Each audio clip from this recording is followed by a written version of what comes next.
Réveille ton bise. Tin, tin, tin. Réveille ton bise.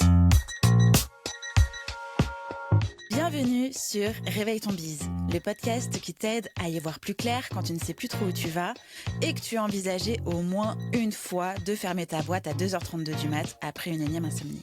Moi, c'est Justine Arma, je suis entrepreneur depuis 2018. Mon job, t'aider à traverser les creux, retrouver de la clarté et redonner du sens à ton activité avec plus de kiff et évidemment moins de pression. Parce que oui, persévérer, ça peut aussi rimer avec envie de bosser moins. Alors si aujourd'hui t'as autant d'entrain que le mec de ta meilleure amie traîner à un karaoké un soir de pluie, alors t'es au bon endroit. Prends un café, un carnet et bonne écoute.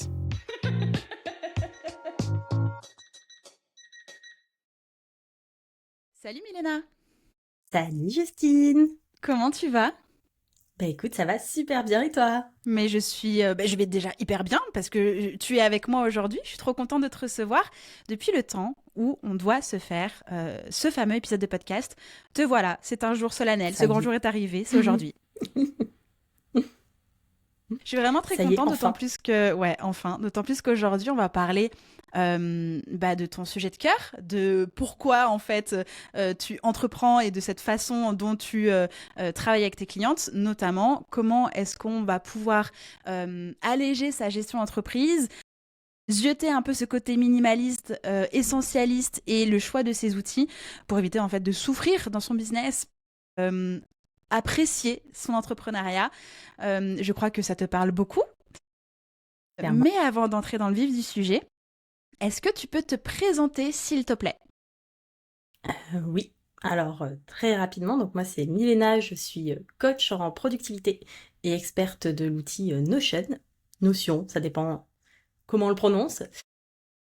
Et du coup, avec mon business aujourd'hui, donc l'organe Milena, j'accompagne les entrepreneurs, plus particulièrement, à créer en fait un système d'organisation au service de leur business, au service de leur vie.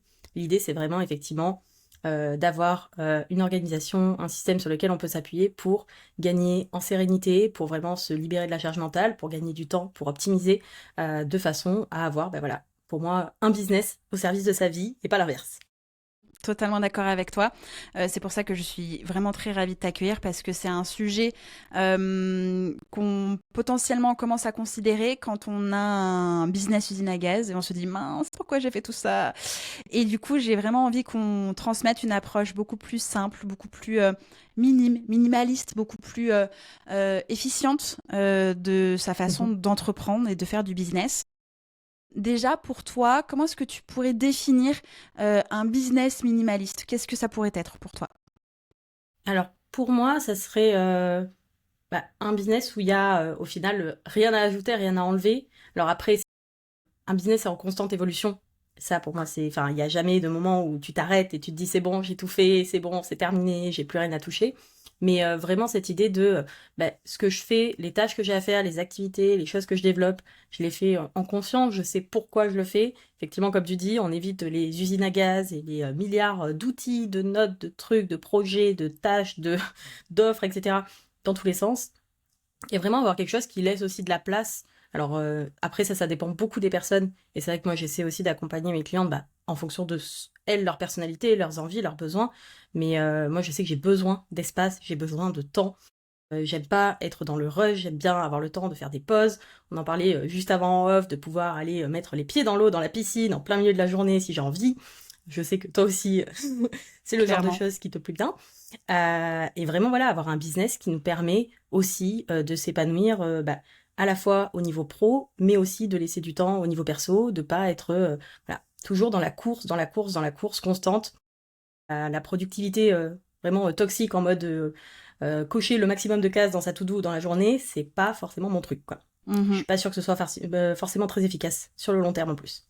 Exactement, sur le long terme. Et comme tu l'as dit il y a quelques secondes, l'idée d'un business minimaliste, c'est que chaque chose a son utilité et sa place. Mais du coup, se pose la question de comment est-ce qu'on détermine ce qui est réellement essentiel pour son entreprise, son maintien, son développement, son bien-être, soi-même. Comment est-ce qu'on sait tout ça? Pour moi, la première chose à faire, en fait, et c'est de là où je pense que doivent partir la plupart des business et des réflexions, c'est partir de soi, en fait. C'est pour toi, qu'est-ce qui est important pour toi aujourd'hui? Et ça peut être ton business, ça peut être certains axes, ça peut être au niveau même personnel. Et comment est-ce que par rapport à, j'appelle ça un peu des aspirations, tu vois, un peu si tu te projettes sur les prochaines années, qu'est-ce que tu as envie de faire, comment est-ce que tu as envie de remplir ton quotidien, c'est quoi les activités qui te nourrissent, c'est quoi les trucs qui t'éclatent, et vraiment venir essayer de construire ton business par rapport à ça, disant, bah voilà, moi j'ai vraiment envie de passer, moi j'aime bien avoir du temps par exemple pour me former, pour apprendre, pour creuser, pour approfondir des sujets, pour créer des choses. Et du coup, à partir de là, comment est-ce que tu vas faire en sorte que ton business vienne nourrir aussi ces choses-là?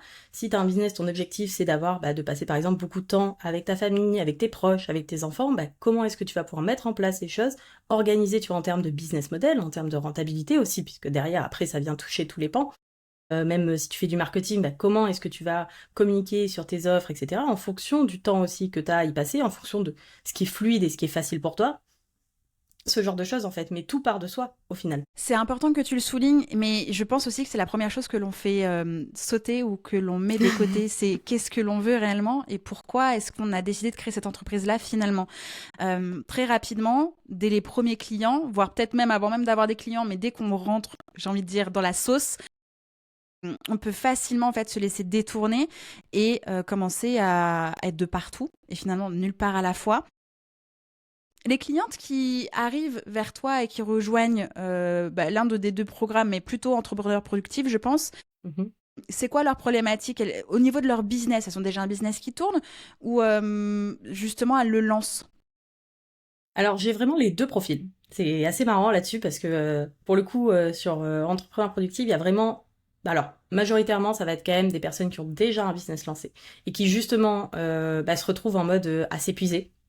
Qui sentent qui ont envie d'avoir plus de temps pour elles, qui sentent que ok, elles ont lancé leur business parce que pour lancer une activité qui leur plaisait, parce que c'était leur passion, parce que voilà. Et en même temps, elles se retrouvent, comme tu dis, un petit peu happées dans le truc, et du coup, à se retrouver à faire plein de choses, à se retrouver du coup avec une to-do list qui n'en finit jamais, à culpabiliser de jamais en faire assez pour leur business, en même temps à culpabiliser aussi de ne pas prendre assez de temps pour leurs proches, pour leur famille, etc. Donc voilà, il y a ce cas de figure-là. Et j'ai aussi des élèves qui rejoignent le programme en démarrage d'activité, parce que justement, là, elles se retrouvent, en fait, généralement, elles se passent, en fait, du salariat à l'entrepreneuriat, et là, en fait, tu te retrouves face à un espèce de gouffre de « Ok, maintenant, j'ai toute la liberté du monde, je peux faire ce que je veux, mais donc, du coup, j'ai 1 milliard de possibilités, et je ne sais pas par où commencer, je m'éparpille un peu dans tous les sens, et j'ai l'impression que j'avance pas, et j'ai envie, en fait, dès le début, d'avoir quand même un cadre, un truc qui soit bien posé, où je sais où je vais, je sais dans quelle direction j'ai envie d'aller, quelles sont les tâches que j'ai à faire pour ça, sans forcément m'éparpiller, sans forcément perdre du temps à faire 10 milliards de détours, quoi. Et donc, si on part du principe que je suis ta prospecte idéale, et là, je suis joie, qu'est-ce que tu me conseillerais de faire pour, par exemple, je sais pas, faire le tri dans mes tâches, mes outils? Tu vois que, voilà, c'est lourd, c'est compliqué, la gestion est compliquée. J'ai des cernes, c'est des valises, sauf que je pars pas en voyage avec. Qu'est-ce que tu me dirais? Déjà, hein, le premier truc que je vais faire, c'est même pas le module 1, c'est le module 0. C'est justement ce lien vers cette reprise de cette réflexion, cette introspection, justement, de qu'est-ce que j'ai envie de faire, c'est quoi qui est important pour moi, comment est-ce que je m'imagine dans les prochaines années, à quoi j'ai envie d'accorder du temps, quelles sont les choses qui sont faciles, qui sont fluides pour moi, que j'aime, celles qui sont beaucoup plus lourdes. Justement, identifier comme ça un petit peu ces axes-là de façon assez générale, de très globale, des aspirations qui peuvent être quelque chose de pas forcément très précis. Et ensuite, derrière, on va pouvoir décomposer ça avec des projets, vraiment, projets objectifs concrètement définis, les critères Smarter, etc. Et après, un autre truc qui est hyper intéressant à faire aussi, c'est vraiment justement de faire un état des lieux, de faire un audit de ton temps, déjà, première chose. Et ça, c'est le truc, je sais, c'est chiant, il faut traquer son temps. Donc, je ne demande pas à ce qu'on le fasse pendant 6 mois d'affilée, mais à minima, pendant 1 ou 2 semaines, ça permet déjà d'avoir quand même une bonne vision. Prendre un outil type Clockify, ou après ça peut se faire même avec un papier et un crayon, hein, de se dire, pendant 1 semaine, je vais noter tout ce que je fais, le temps que j'y passe. Parce que notre cerveau, il est très très très mauvais pour estimer le temps qu'on passe sur les choses, et même a posteriori, quand on fait quelque chose qui nous éclate, on voit pas le temps passer, quand on fait quelque chose qui nous ennuie, au bout de 3 minutes, on n'en peut plus. Globalement, si on demande à notre cerveau, ok, combien de temps j'ai mis à faire la compta, peut-être que tu as passé 10 minutes, mais tu as l'impression que ça a duré 3 heures. Donc c'est bien de s'appuyer sur des outils un peu factuels et objectifs, quoi. Et pareil, de la même manière, un audit de son business, c'est-à-dire venir faire une cartographie de tous les systèmes, les différents outils qui sont utilisés, à quoi ça sert, les différentes tâches et qui permettent pour chaque domaine de son business de fonctionner, et voir après, se poser la question de, dans l'histoire, qu'est-ce qui est plus utile, qu'est-ce qu'on peut simplifier, qu'est-ce qu'on peut processiser, qu'est-ce qu'on peut automatiser, qu'est-ce qu'on peut supprimer tout simplement, parce que des fois il y a des choses aussi qu'on peut supprimer. Et moi, ça arrive à plein de moments, des fois, que rien qu'en faisant la liste de tous les outils et à quoi ça sert, en fait, elles se rendent compte que y en a qui sont en doublon, en fait, et qu'elles payent potentiellement pour 2 outils qui font la même chose. Hein. Surtout dès qu'on gagne en complexité au niveau d'un business, qu'il y a plusieurs personnes, une équipe, etc., on peut vite, en fait, se retrouver avec comme ça des choses qui ne servent à rien ou qui complexifient les choses pour rien. Ok. Justement, est-ce que ce travail-là, on le fait qu'une fois et après c'est bon, c'est réglé, basta et on avance? Ou est-ce qu'il y a une récurrence? Question piège, on connaît la réponse, mais quand même, je la pose. Ben oui, bien sûr. Un matin, tu te réveilles et tu te dis, c'est bon, je suis organisée pour le reste de ma life et je n'ai plus rien à faire. C'est parfait. Non, ça c'est le truc que je leur annonce. Ouais, c'est la mauvaise nouvelle que je leur annonce généralement au début du programme. C'est que tout ce qu'on va voir là, c'est cool, mais effectivement, c'est quelque chose qui après... c'est un process en fait d'amélioration continue. Alors après, c'est aussi quelque chose qu'on met en place, c'est-à-dire avec moi, j'utilise beaucoup ce que j'appelle les cycles de revue, donc à faire le point en fait toutes les semaines, tous les mois, tous les trimestres, tous les ans. Alors on fait pas la même chose à chaque échéance. On va pas revoir et remettre en cause tout son business toutes les semaines parce que sinon on n'est pas rendu. Mais à chaque fois en fait voir, ok, c'est quoi qui a bien fonctionné la période précédente, quelles sont les leçons que j'en tire, c'est quoi qui a moins bien fonctionné, qu'est-ce que je peux améliorer, et comme ça, de période en période, venir un peu, en fait, justement, faire un peu le bilan et s'améliorer pour la suite. Et ça, justement, typiquement, sur le fait de faire le point sur tous ces outils, son fonctionnement et compagnie, c'est quelque chose qu'on peut faire tous les semestres ou tous les ans. Pas besoin que ce soit toutes les semaines. Et après, ou alors, des fois, c'est des choses qu'on identifie aussi, hein, en se disant, tiens, ce truc-là, en fait, à chaque fois, j'y passe 2 heures parce que, en fait, c'est pas du tout pratique, ce process. Je dois naviguer entre 14 trucs différents avec 50 fichiers et, en fait, j'y passe des plombes. Comment est-ce que je pourrais améliorer ça? Et en fait, justement, ces cycles de revue permettent d'identifier ces points de friction. Dans le cas où, par exemple, je sais pas, on a un business qui génère suffisamment de chiffre d'affaires. On a déjà intégré alors des outils payants, des personnes qui travaillent avec nous, mais on se rend compte que en fait l'organisation convient pas du tout et en même temps on a des obligations financières, du cash à générer. C'est une période qui peut être très stressante. Comment est-ce qu'on peut faire justement pour simplifier, pour regarder tout ça, pour mettre les mains dans le cambouis et se dire ok d'accord, là je dois faire une pause. Certes, il y a peut-être pas d'argent qui va rentrer tout de suite. Comment est-ce qu'on peut gérer cette phase-là? Je pense qu'après, ça dépend à quel stade tu te retrouves. On va dire dans ça fonctionne pas du tout, l'organisation du moment.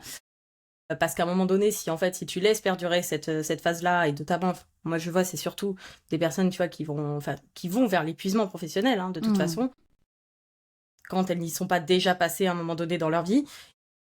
Et donc, le risque, c'est de continuer comme ça, sans rien changer, et au final, jusqu'au moment où juste ton corps, il te dit stop, hein, et quand ton corps, il te dit stop, t'as beau dire, il faut faire rentrer du cash, et il faut faire tourner le truc, ton corps, il te dit, t'es bien mignonne, mais tu vas rester au lit, et puis tu vas pas m'embêter. C'est clair. Donc, on essaie de prendre le truc avant, c'est mieux. Ça évite cette phase-là, et après, on n'est pas obligé de tout révolutionner d'un coup.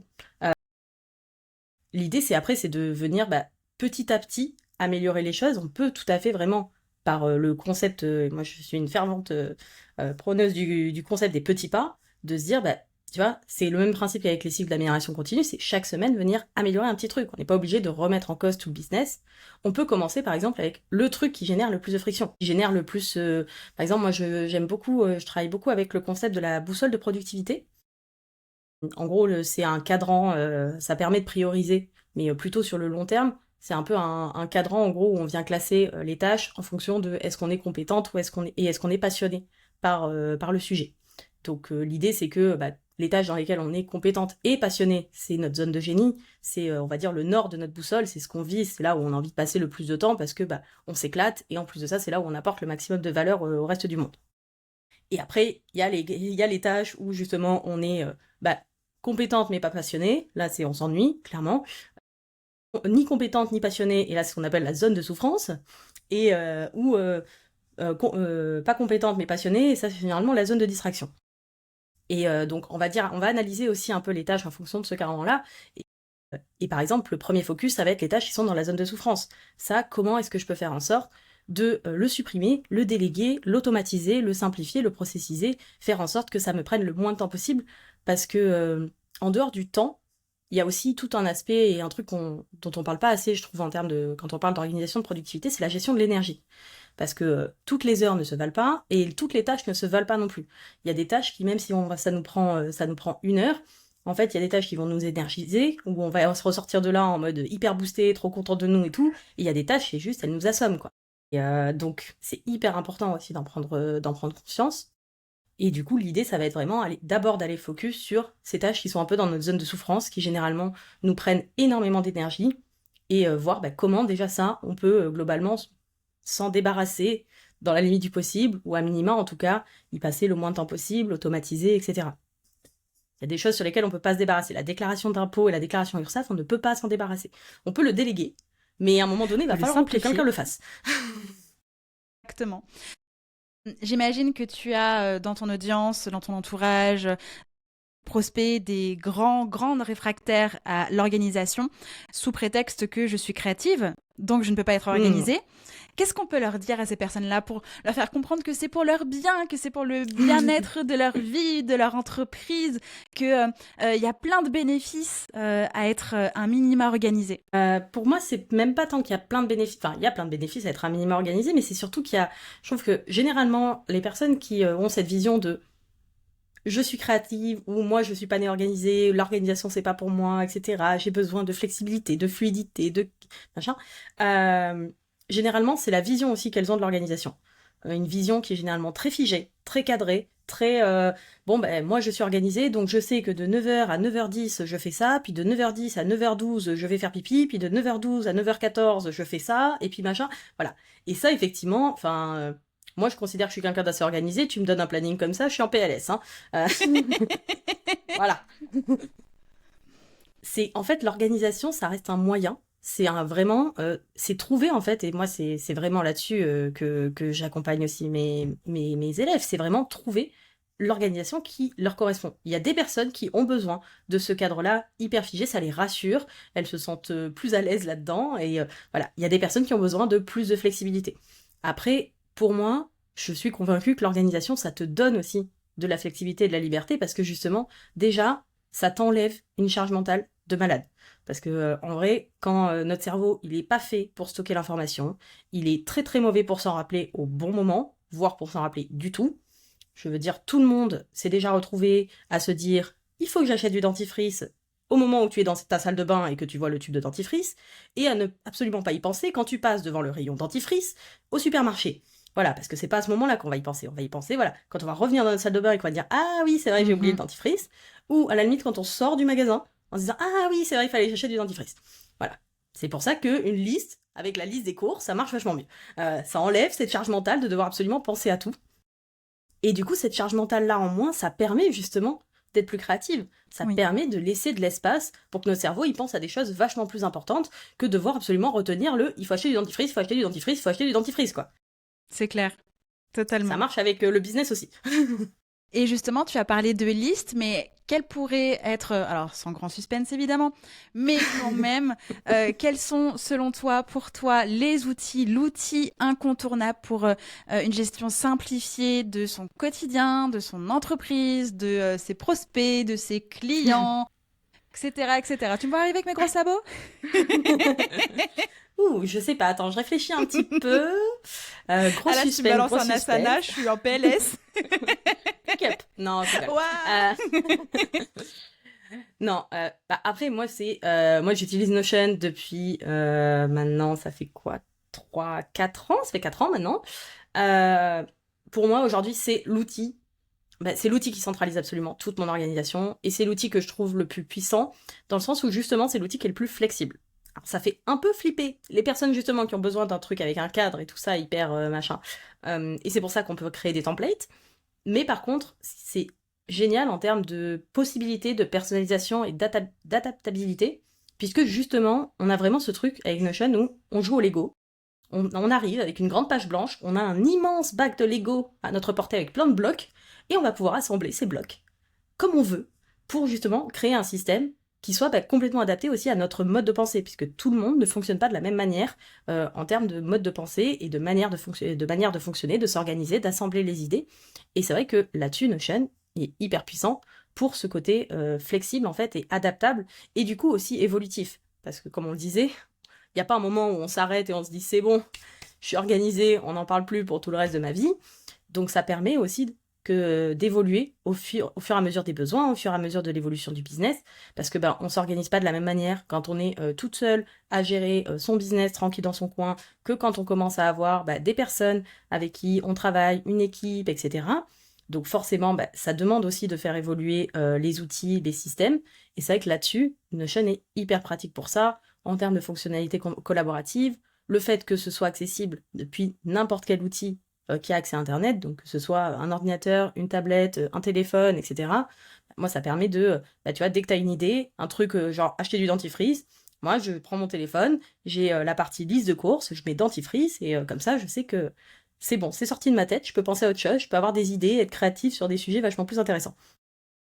Comme tu l'as indiqué, Notion peut vraiment être un second cerveau, un bras gauche, un pied droit, ce que tu veux, parce qu'il est très flexible, mais en même temps, le piège, c'est de créer aussi une usine à gaz sur cet outil et finalement d'alourdir ses systèmes, d'alourdir sa gestion, parce qu'en fait, on ne sait pas très bien utiliser l'outil, parce qu'on commence à mettre tout et n'importe quoi, et que finalement, ça devient un outil d'organisation désorganisé. Oui, effectivement. C'est aussi un risque, et c'est aussi... c'est de là toute l'importance aussi de se former, comme sur n'importe quel outil qu'on utilise. Forcément, quand on sait s'en servir, on gagne du temps, on gagne en efficacité, et notamment sur un outil d'organisation comme Notion et comme n'importe quel outil d'organisation, vu que c'est quelque chose sur lequel on va quand même passer pas mal de temps, là pour le coup, on va vraiment pouvoir prendre des notes sur absolument tout. Moi, toutes mes informations sont centralisées sur Notion, que ce soit au niveau pro comme au niveau perso. Je prépare mes scripts de podcast sur Notion, je prépare mes contenus, mon calendrier éditorial, mes projets, mes lancements, mes tout. Et au niveau perso, je prépare mes vacances, l'achat de ma future maison avec la liste de tous les meubles qu'il faut qu'on achète et tout ça, tout ça. Bientôt mon futur potager, je te demanderai des conseils, Oui. Justine, là-dessus. Je ferai une belle page Notion sur le sujet. Voilà, c'est vrai que après c'est une histoire de structure, parce que justement il y a des outils, il y a des manières d'organiser en fait son espace Notion de façon à ce que ça ne soit pas juste une liste infinie de 12 500 pages sur des sujets divers et variés, mais en utilisant justement certaines fonctionnalités, notamment les bases de données relationnelles, qui sont absolument incroyables pour ça. C'est un mot qui fait peur, je sais, mais c'est beaucoup moins terrible que ce qu'il n'y paraît, c'est hyper puissant. Et voilà, de façon à avoir en fait une structure logique. Et après, à chaque fois, c'est quelque chose aussi qui s'améliore avec le temps. Pour justement, on peut très facilement créer des liens, mettre des pages en favoris, faire en sorte en fait que l'information, et c'est vraiment le but aussi dans Notion, dans n'importe quel système, que l'information pertinente dont on a besoin à l'instant T puisse s'afficher, on puisse y accéder de la manière la plus rapide et la plus efficace possible. Et typiquement sur Notion, par exemple, sur les tâches, moi quand j'ouvre mon espace Notion, j'ouvre mon tableau de bord, je vois ma to-do du jour. En fait, ma base de données tâches, c'est un truc énorme, avec toutes les tâches passées et futures. Il y a des milliers de lignes là-dedans, puisque je m'en sers quand même depuis 4 ans. Mais sauf que quand j'ouvre mon Notion le matin, j'ai pas besoin de voir toutes les tâches que j'ai fait depuis 2021 et toutes celles que j'ai à faire jusqu'en 2045. J'ai besoin de voir ce sur quoi je dois me concentrer aujourd'hui, là, maintenant, tout de suite. Trop bien. On a parlé outils, on a parlé du coup quand même système. J'aimerais juste revenir un petit peu sur les notions de productivité et de méthodologie. Tu as parlé aussi de la méthode de la boussole, mais au quotidien, quels pourraient être les outils, astuces pour rester concentré, productive, sans pour autant devenir son pire ennemi avec le 9h10, je vais faire pipi, 9h12, c'est mon café, 9h, etc. Qu'est-ce qu'on peut faire ? Alors après, ça dépend des personnes. Moi, je sais qu'un truc, en tout cas, qui fonctionne très bien chez moi, que j'ai mis en place depuis pas mal de temps, et qui fonctionne aussi très bien chez pas mal de mes élèves, moi, je travaille beaucoup avec le principe des 3 priorités. Donc, c'est 3 priorités par semaine, 3 priorités par jour. Donc ça, c'est justement au moment de ce petit point hebdomadaire, à la fin de la semaine, où je fais le bilan un petit peu de comment s'est passée ma semaine, etc. C'est quoi les gros projets qui sont en cours en ce moment, et du coup, c'est quoi les 3 grandes priorités sur lesquelles je dois avancer la semaine prochaine. Et comme ça, en fait, de là, je vais en découler aussi par jour, en fonction aussi de ce que j'ai prévu dans mon planning, 3 priorités par jour. Moi, je fonctionne pas, en tout cas plus, je l'ai fait à une époque avec des blocs de temps spécifiques. C'est vraiment, j'ai priorité 1, 2, 3 et pas plus. C'est maximum 3, hein, je peux en avoir moins. Et ça, c'est vraiment les choses importantes que je dois faire pour avancer, en fait, sur mes projets du moment, sur ce qui est vraiment important. Parce que après, bien sûr, hein, je peux blinder ma to-do et je peux avoir 50 000 choses à faire. Hein. Il y a toujours 50 000 choses à faire. Notre liste de tâches sera toujours infinie. Il n'y aura jamais un moment où tu te réveilles un beau matin et tu dis « Ah bah tiens, j'ai vraiment absolument plus rien à faire pour mon business ». On pourra toujours faire plus de contenu, on pourra toujours créer plus d'offres, on pourra toujours faire ci, faire ça, améliorer des choses. Ça, c'est sans fin. En fait, toujours repartir de c'est quoi qui est important pour moi en ce moment, c'est quoi mes projets, mes objectifs du moment, et du coup, qu'est-ce que je peux faire pour avancer là-dessus. Ok. Ton point de vue par rapport à la méthode Pomodoro ou la méthode du batching? Ça marche très bien pour certaines personnes, ça marche beaucoup moins pour d'autres. C'est vraiment, pour moi, c'est comme la plupart des méthodes de productivité, en fait, il faut tester. Il faut tester et voir comment ça se passe pour soi. Et puis des fois, ça marche aussi dans certains cas et pas d'autres. Typiquement, le batching, donc le fait de, du coup, rassembler un peu les tâches similaires en même temps. Moi, je sais que je vais pouvoir le faire, par exemple, la création de contenu, Instagram. Ça, je vais faire, par exemple, d'abord tout mon calendrier édito, puis après les visuels, puis après les descriptions. Les épisodes de podcast, par contre, j'en suis incapable. Je suis pas capable de préparer 3 scripts d'épisodes de podcast d'affilée. Au bout de 1, déjà, ça m'a pris énormément d'énergie, et en fait, je l'enregistre, et on verra plus tard pour la suite. Des fois, j'essaie encore, hein, mais ça marche pas. Euh, Donc ça dépend aussi des tâches. La méthode Pomodoro, c'est du coup cette idée de se concentrer vraiment en mode focus pendant un certain temps, puis faire une petite pause, puis on reprend, puis on fait une pause, puis on reprend, puis on fait une plus longue pause. Alors normalement, la méthode de base, c'était 20 minutes, 5 minutes, 20 minutes, 5 minutes. Ça peut être ajusté.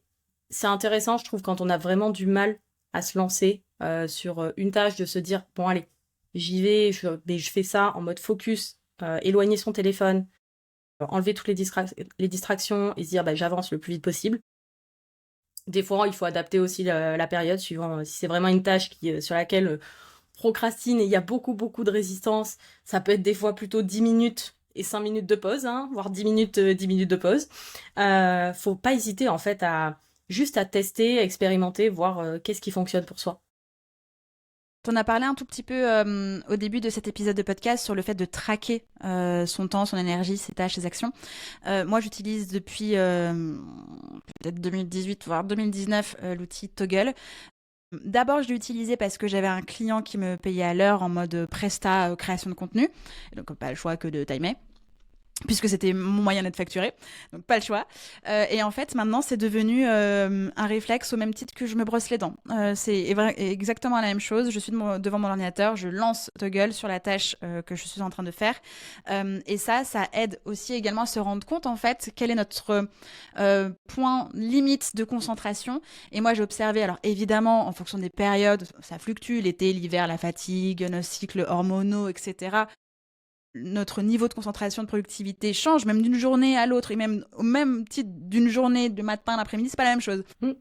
Et du coup, moi, je me suis rendu compte qu'en moyenne, j'étais très concentrée pendant 35 minutes. Au-delà de 35 minutes, je commençais un petit peu à papillonner un petit peu comme ça.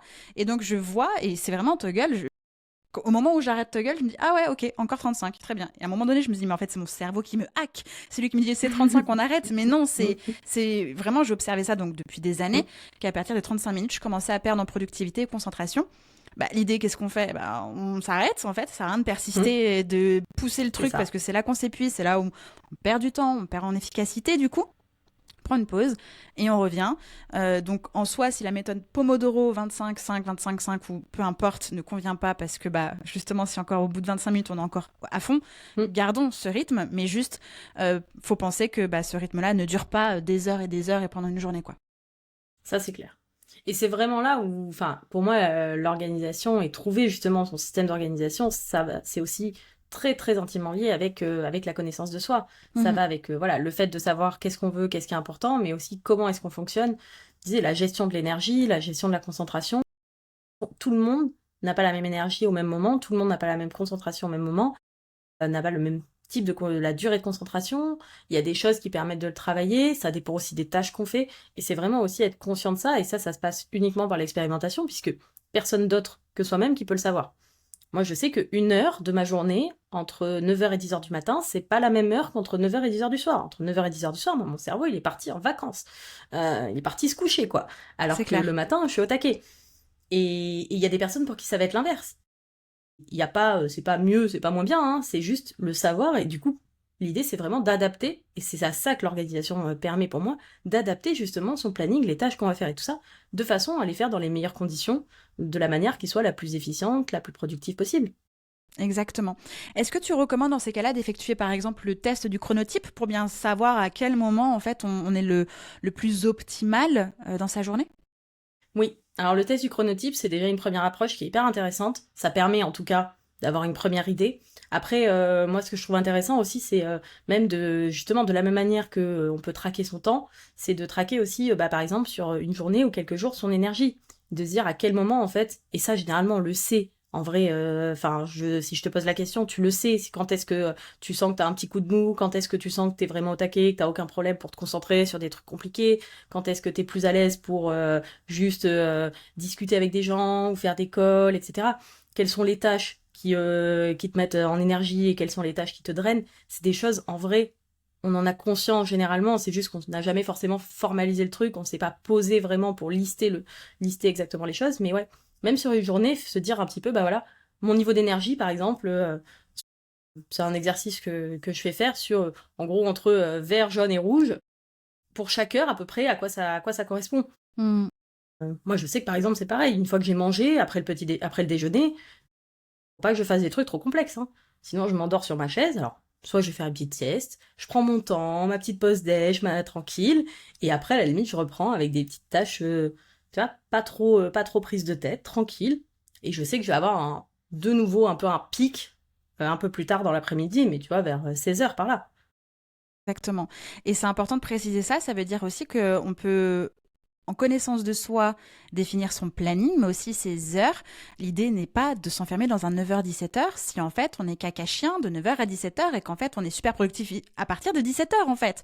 L'idée c'est aussi de pouvoir adapter ça. Alors évidemment, on peut avoir aussi des contraintes personnelles qui nous obligent à avoir des heures de bureau à ce moment-là parce que peut-être qu'il y a des enfants à aller récupérer à 17h et donc du coup comment est-ce qu'on fait? On anticipe, on fait les choses les plus importantes avant, en tout cas avec ce qu'on peut faire, et puis ensuite on voit comment est-ce qu'on peut faire ensuite.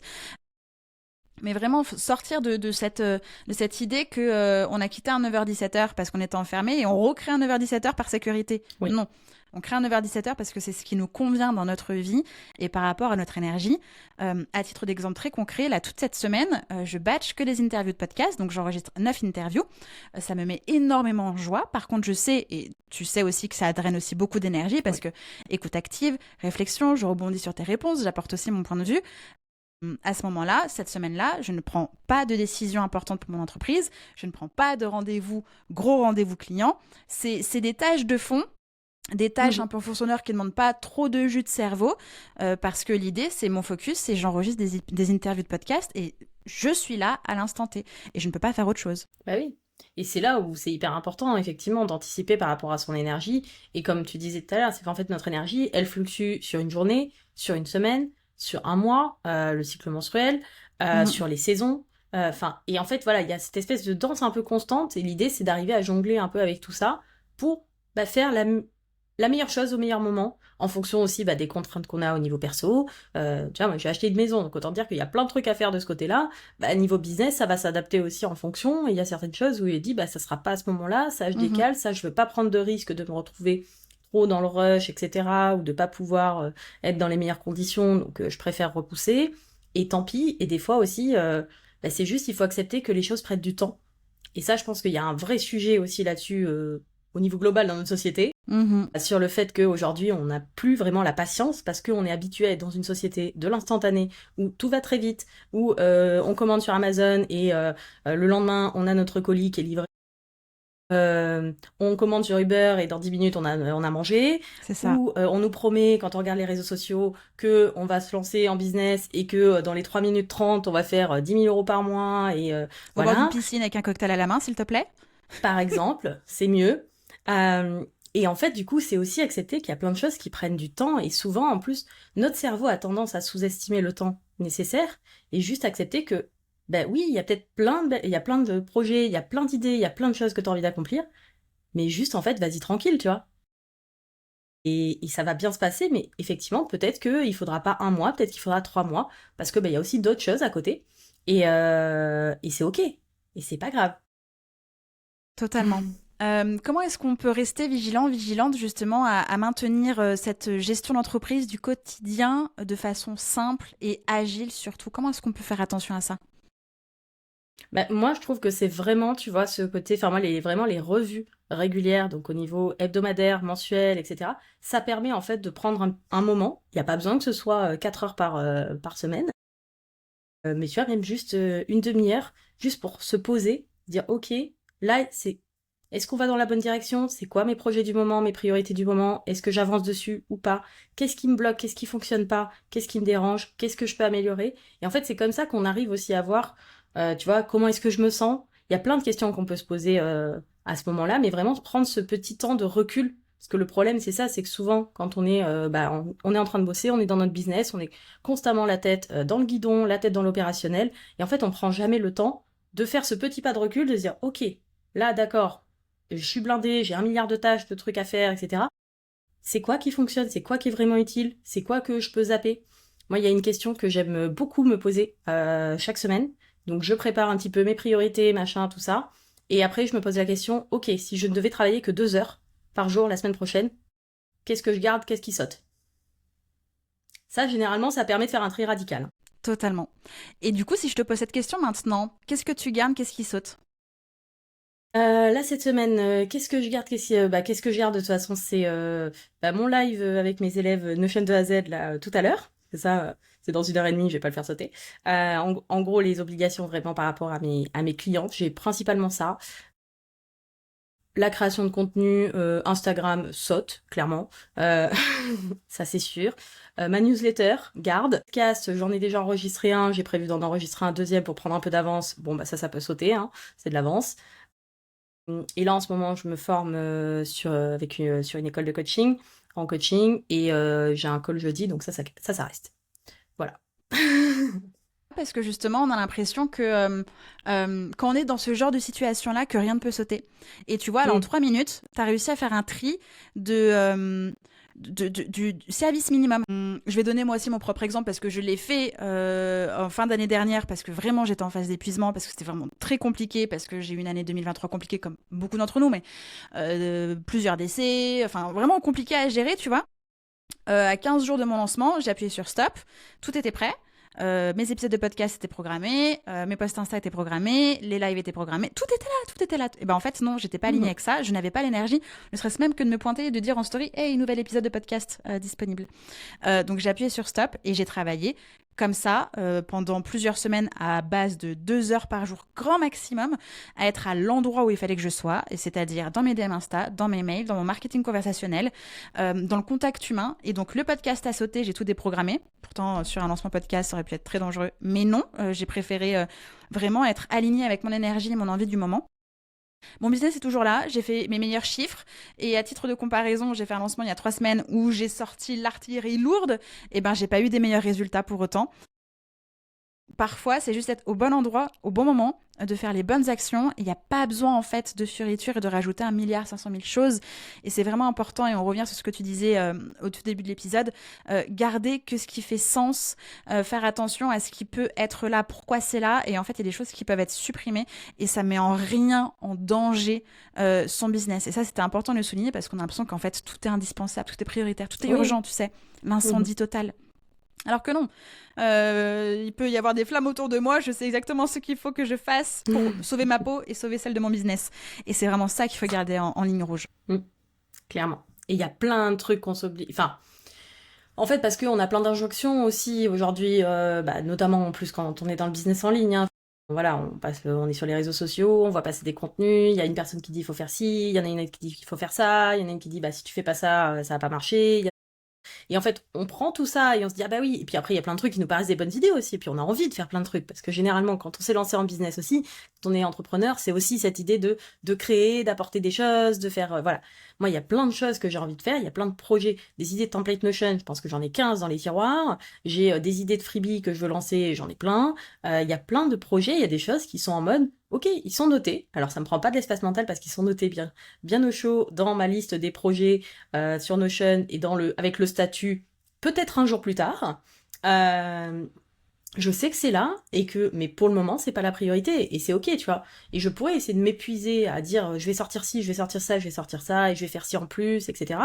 Mais en fait à un moment donné ça sert à rien. Et pareil comme tu le disais, moi sur les projets c'est un truc que je fais aussi quand je prépare un nouveau projet, typiquement sur des projets de lancement ou une nouvelle offre ou quoi. C'est comment est-ce que je pourrais faire ça si je devais faire ça en 2 fois moins de temps, comment je fais? Ça permet d'élaguer aussi. C'est clair, totalement. Totalement. Et c'est pas le Et temps qui va apporter le mérite des résultats. En fait, c'est pas plus on y passe de temps, mieux ce sera grand. Évidemment qu'il faut quand même y passer un minimum de temps, mais un minimum de temps sur les bonnes choses, en fait. oui, c'est ça. C'est où est qu'est-ce qui est vraiment important, qu'est-ce qui est vraiment essentiel et qu'est-ce qui est en mode bonus nice to have. Je sais que moi sur mes lancements, bah, typiquement, les posts Instagram, c'est du nice to have. Si j'ai le temps, si j'ai envie, si machin, je vais le faire.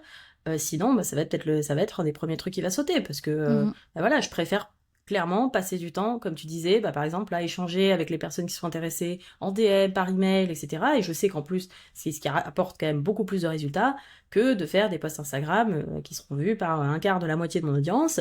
C'est ça. Et qui Et aura voilà, potentiellement des résultats dans 3 mois, 6 mois, par après. exemple, Et donc pas dans l'immédiat. aussi.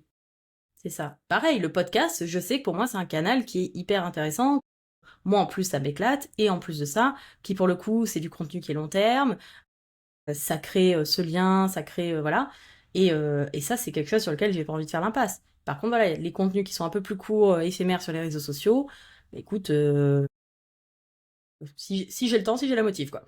Pour résumer, selon toi, quels sont les 3 conseils clés que tu pourrais donner à nos auditeurs, auditrices du jour pour commencer à simplifier leur entreprise ou maintenir la simplification? Alors déjà, je dirais le premier truc, c'est, parce que ça c'est vraiment une des erreurs que je vois le plus souvent à mon avis, arrêter de surcharger sa to-do. Ce n'est pas parce qu'on en met plus dans sa to-do qu'on fait plus à la fin de la journée. Non, ça marche pas comme ça. Ça n'augmente pas les heures, le nombre d'heures dans la journée de mettre plus de tâches sur sa to-do. Donc vraiment cette idée moi je fonctionne avec le principe des 3 priorités par jour. Vous pouvez partir sur 3, vous pouvez partir sur peu plus si vraiment vous voulez. Moi, j'ai vraiment ce côté 3 priorités par jour, et après, des fois, j'ai des petites tâches rapides, par exemple. Trucs qui vont pas prendre très longtemps, mais que je note quand même pour pas les oublier, puisque je ne m'appuie pas sur mon cerveau. Donc vraiment, cette idée on n'en fait pas trop, on n'essaie pas de blinder au max et d'en mettre le plus possible, parce que de toute façon, on n'en fera pas plus.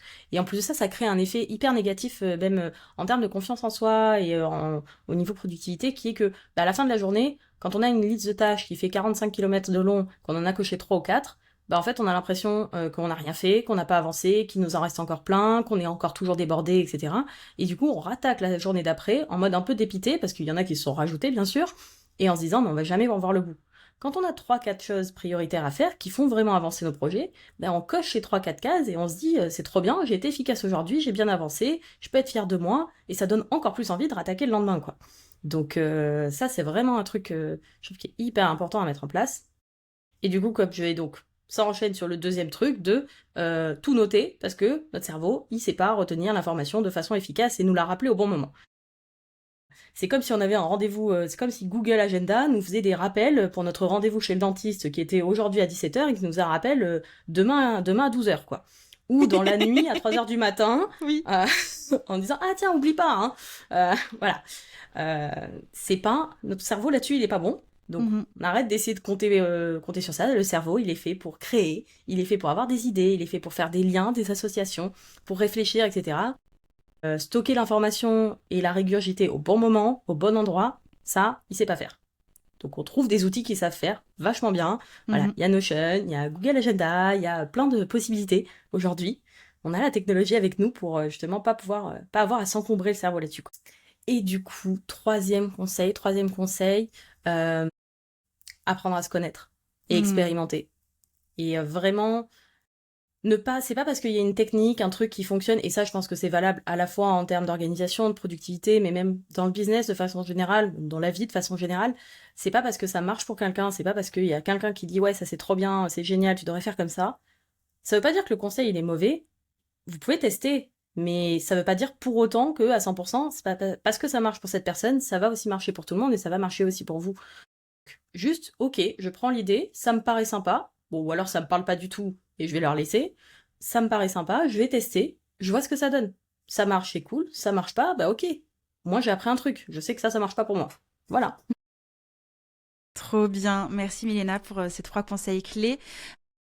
Où est-ce que nos auditeurs, auditrices peuvent retrouver le meilleur de tes conseils, peuvent te donner presque les clés de leur cerveau et de leur business? Où est-ce qu'on te retrouve? Comment est-ce qu'on travaille avec toi? Alors, pour me retrouver le plus simple, je pense que c'est, alors j'ai sur mon site internet ou sur Instagram, si vous voulez échanger avec moi directement, m'envoyer un petit message, un petit DM, etc. Après, si vous voulez vraiment la partie expertise, contenu, pour les personnes qui aiment les podcasts, vu qu'en même temps on est là, normalement. Normalement, ça Voilà. devrait être le cas. Normalement, ça devrait être le cas. Voilà, si vous avez un petit peu de temps, j'ai le podcast Entrepreneur Productive où j'essaie d'y partager un max de conseils justement sur l'organisation, la gestion du temps, le business, la productivité, etc. Que bon, il y a plus de 80 épisodes de disponibles. Normalement, il y a de quoi faire. Et puis après, sinon, ouais, surtout sur Instagram pour me retrouver, m'envoyer un petit DM. Et après, pour travailler avec moi, j'ai des offres spécifiques sur Notion, des templates qui sont prêts à l'emploi pour certains sujets en particulier. Donc, par exemple, la création de contenu pour gérer toute sa création de contenu, le suivi des finances. Parce que dans une autre vie, je travaille aussi en finance, donc petite expertise sur le sujet. J'ai la formation complète sur Notion de A à Z. Là, c'est vraiment si vous voulez vous former, savoir utiliser justement cet outil pour que ça ne devienne pas un outil d'organisation désorganisé, comme on disait tout à l'heure. Et après, j'ai mon programme Entrepreneur Productive, où là, vraiment, j'accompagne pendant 3 mois un petit groupe d'entrepreneurs, là, vraiment, pour structurer son business, remettre en place, en fait, vraiment un système d'organisation qui vous correspond. Et tout ça en petit cocon, en petit groupe, avec pas mal de choses. Vraiment mon programme le plus complet. Et ça, ça dépendra de quand est-ce que sort l'épisode, mais parce que j'ouvre que 2 sessions par an, pour le coup, sur ce programme. Bon, au pire des cas, si jamais on est entre les mailles du filet, j'imagine qu'on peut quand même te contacter sur Insta. Peut-être qu'il y a même une petite liste d'attente. Bref, il faut qu'on arrive dans ta base de données email pour être au courant du futur lancement. Exactement. Il y a même une petite liste d'attente, normalement. Bah voilà, parfaitement parfait. Est-ce que tu as un dernier mot à nous partager avant de clôturer ce merveilleux épisode de podcast? Ça, je sais jamais quoi répondre à cette question. Tadam! C'était un mot, hein? Dernier mot. Ah, un mot. Non, je sais pas. Merci. Un hack, un conseil. Oh! En plein cœur. Merci Justine pour l'invitation. Trop contente d'avoir pu échanger avec toi là-dessus. De toute façon, moi, parler productivité, organisation, forcément, je suis toujours en joie. Et puis, de toute façon, je pense qu'on s'organisera aussi. Tu viendras aussi me voir sur le podcast Entrepreneur Productif prochainement. Avec grand plaisir. Comme ça, pour les personnes que ça intéresse, vous pourrez aussi retrouver Justine de l'autre côté. Trop bien. Et merci beaucoup Milena pour cet échange, pour la full valeur que tu viens de nous apporter, aussi pour cette simplification même des mots, d'arrêter de penser que le mot organisation et aussi le mot productivité sont des gros mots qu'il faut surtout pas prononcer, un peu comme Voldemort, surtout pas. Non, en plus, quand on arrive chez toi, on est dans un univers coloré, on est chez Disney, c'est fun, c'est sympa, c'est hyper agréable et du coup, on travaille son organisation tout en ayant des chansons de Disney en tête, j'imagine, avec tous les gifs que tu nous mets de partout. Donc non, vraiment, c'était trop chouette. J'espère sincèrement qu'on a pu aider les personnes qui étaient un peu en dèche d'organisation ou en train de se surmener, de se noyer dans un ocean désorganisé quand même, puis dans leur planning, bien évidemment. Merci Milena, c'était trop bien. Merci. Tu reviens évidemment quand tu veux, la porte est grande ouverte, mes oreilles également. Et le meilleur de tes liens sera en description de cet épisode. Donc tout ce que tu nous as partagé sera du coup indiqué directement. Top. Merci beaucoup. À très bientôt. Belle journée. Bye bye.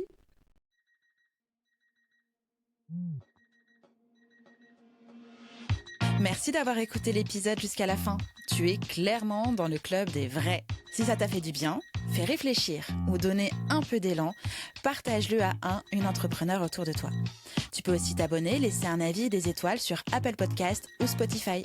C'est clairement le meilleur moyen de faire vivre Réveille ton bise. On se retrouve très vite dans le prochain épisode. D'ici là, prends soin de toi et de ton bise. Bye bye.